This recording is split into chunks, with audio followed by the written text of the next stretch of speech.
Bonjour à tous et bienvenue sur ma chaîne.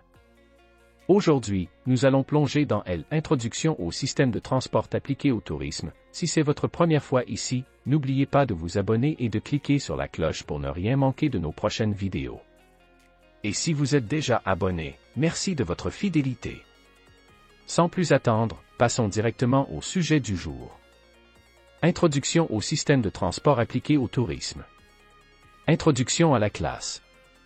Quel est l'objectif du cours? Dans ce cours, vous découvrirez les aspects introductifs des systèmes de transport appliqués au tourisme. Objectifs généraux d'apprentissage. À la fin de ce cours, vous serez capable de mémoriser les concepts de transport. Identifier les 4 éléments pris en compte par l'entreprise fournissant le service touristique. Différencier les types de modes. Situation problématique. Bonjour, étudiants. Vous avez probablement déjà utilisé un moyen de transport routier pour vous déplacer, qu'il s'agisse d'une voiture particulière, d'un bus urbain ou d'un bus touristique. Le transport routier est présent dans nos vies depuis longtemps, contribuant à améliorer la qualité de vie des personnes et permettant des déplacements rapides et sûrs. Lorsque nous utilisons un autre moyen de transport, comme l'avion, nous devons utiliser le transport routier pour nous rendre à l'aéroport. Cette intégration entre deux modes que nous pouvons appeler multimodalité ou intermodalité. On le voit, les transports sont présents dans nos vies au quotidien. Vous souvenez-vous de notre agence de voyage? Cette entreprise est présente sur le marché depuis 10 ans et fait actuellement face à plusieurs problèmes tels que des baisses de revenus et des pertes de parts de marché au profit de concurrents, en plus de recevoir régulièrement des plaintes de ses clients. L'une de ces plaintes concerne le fait que le passager, à son arrivée dans une ville touristique, est confronté à de nombreux problèmes de déplacement interne, c'est-à-dire que chaque nouveau voyage vers la ville de destination constitue un inconvénient. Dans le cas de notre entreprise touristique, l'un des problèmes rencontrés concerne le déplacement des clients vers leur destination. Il n'est pas rare que des clients se perdent ou ne puissent pas accéder au circuit préalablement choisi. Le forfait de transport proposé convient-il aux clients? Comment minimiser les risques d'un service de transport inefficace et incomplet? Quels sont les points importants concernant le transport que l'entreprise doit prendre en compte lors de la planification d'un itinéraire? Votre mission à ce moment d'étude sera donc de proposer des alternatives pour résoudre les problèmes mis en évidence, en recherchant toujours le meilleur rapport coût-bénéfice. Cependant, pour que cela se produise, il est essentiel que vous connaissiez les concepts de système de transport, quels modes de transport sont utilisés dans le tourisme et qui le composent, ainsi que leur classification.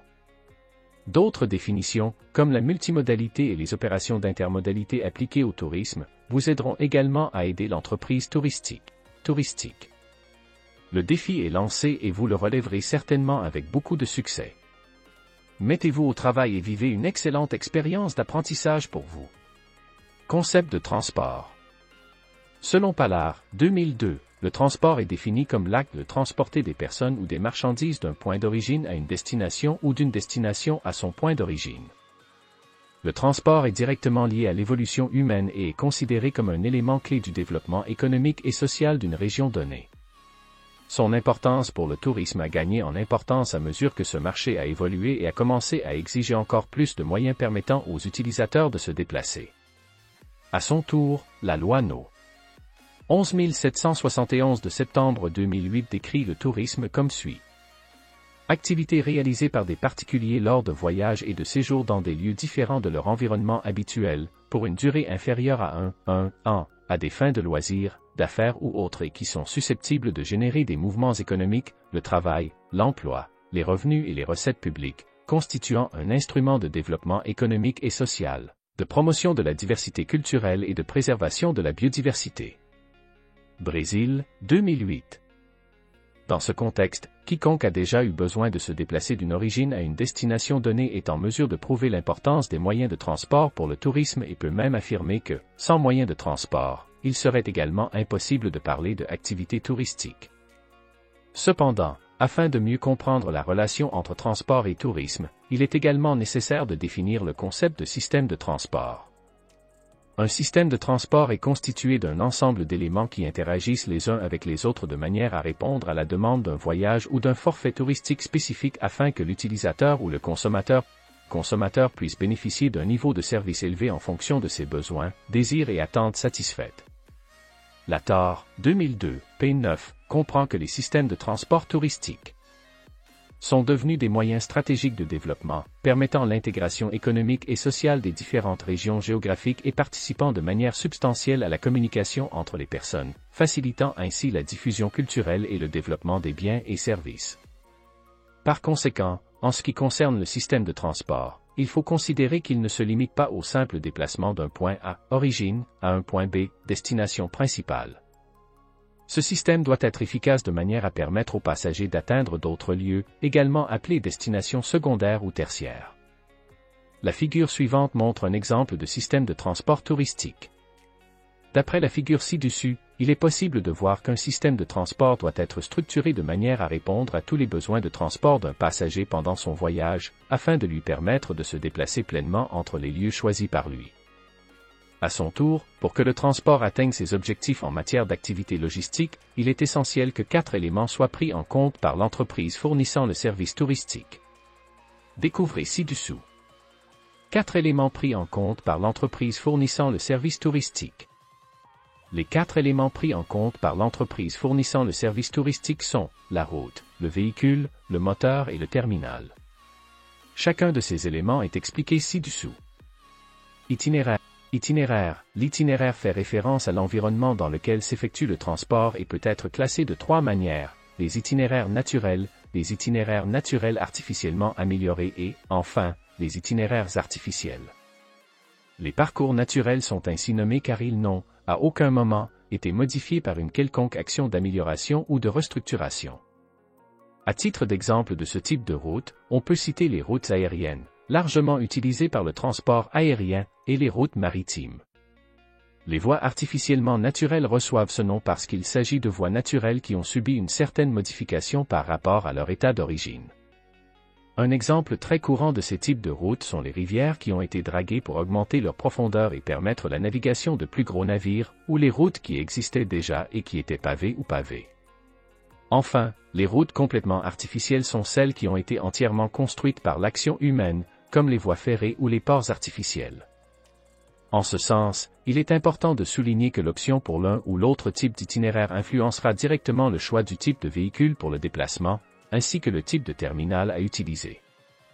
Véhicule. Chaque type de véhicule, qu'il s'agisse d'un bus, d'une voiture, d'une camionnette, d'un bateau ou d'un avion, a été développé pour circuler sur des routes spécifiques. Cela signifie affirmer que, pour une entreprise fournissant des services touristiques, il est essentiel de considérer non seulement les itinéraires de transport, mais aussi si les véhicules nécessaires pour effectuer ce transport sont disponibles et capables de le faire. Réfléchissez. Avez-vous déjà imaginé louer un forfait voyage en mer et en montant à bord, vous tombez sur un petit bateau, à la structure fragile et sans équipement de sécurité de base? Quelle est la fiabilité de ce type de véhicule par rapport à l'itinéraire choisi?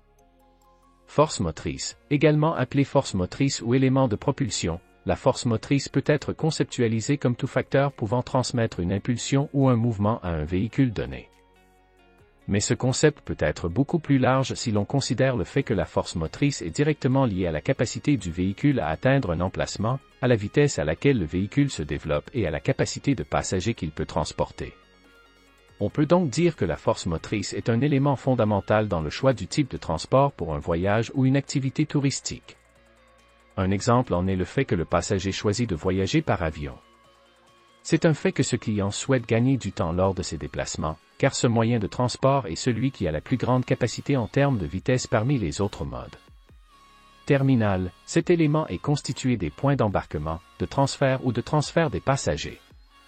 Il est important de souligner que chaque moyen de transport doit disposer de ses propres terminaux. Pour le transport routier, les terminaux les plus courants sont les gares routières. Dans le cas du transport aérien, des aéroports.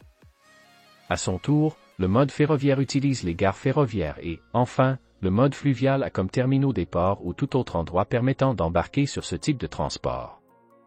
Dans ce contexte, il appartient aux prestataires touristiques de définir les bornes les plus appropriées et nécessaires pour l'ensemble du voyage, puisqu'un passager peut être amené à utiliser plusieurs bornes tout au long de son voyage. Exemplaire. Pour illustrer l'importance de définir au préalable les terminaux qui seront utilisés lors d'un circuit, nous pouvons imaginer un passager voyageant vers le nord-est qui quittera Londrina, PR, en bus, se rendra à Sao Paulo, où il embarquera sur un vol vers sa destination. Et voilà, c'est tout pour aujourd'hui. J'espère que cette vidéo sur les principes fondamentaux de l'inclusion sociale et de l'égalité des genres vous a plu et que vous avez appris quelque chose de nouveau. N'hésitez pas à laisser un commentaire ci-dessous pour partager vos pensées et poser vos questions, j'adore lire vos retours. Si ce n'est pas déjà fait, pensez à liker la vidéo et à vous abonner pour ne pas rater les prochains contenus. Merci d'avoir regardé, et à très bientôt.